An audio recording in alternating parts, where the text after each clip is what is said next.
ষষ্ঠ হিজরির জিলকত মাসে নবীজি সাল্লাল্লাহু আলাইহি সাল্লাম উমরার উদ্দেশ্যে মক্কা যাত্রা করলেন।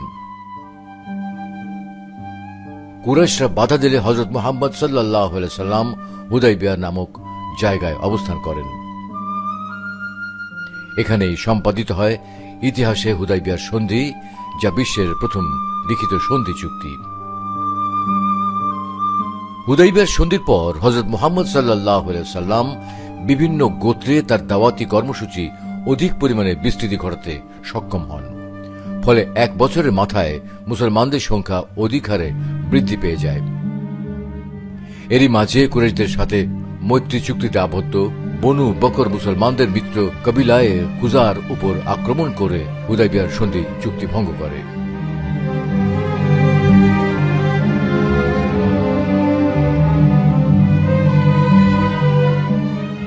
নবী সাল্লাল্লাহু আলাইহি সাল্লাম এই সংবাদ পেয়ে অত্যাধিক ক্রুদ্ধ হন এবং অষ্টম হিজরির 7 রমজান মোতাবেক 629 খ্রিস্টাব্দের 29 ডিসেম্বর শুক্রবার 10,000 সাহাবী নিয়ে মক্কা অভিমুখে রওনা হন।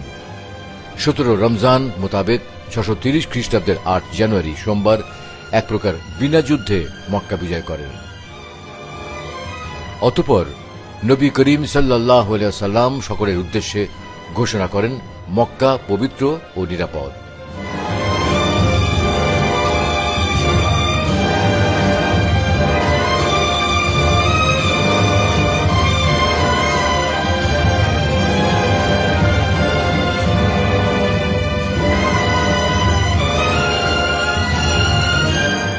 এরপর দশম হিজরি জিলহজ মাসের 9 তারিখ ও 10 তারিখে রাসূল সাল্লাল্লাহু আলাইহি সাল্লাম আরাফাতের ময়দানে ঐতিহাসিক বিদায় হজের ভাষণে ইসলামের বিধি বিধান ও হজের আহকাম শিক্ষা দেন এবং আল্লাহ তাআলার নিম্নোক্ত বাণী সকলের উদ্দেশ্যে প্রদান করেন।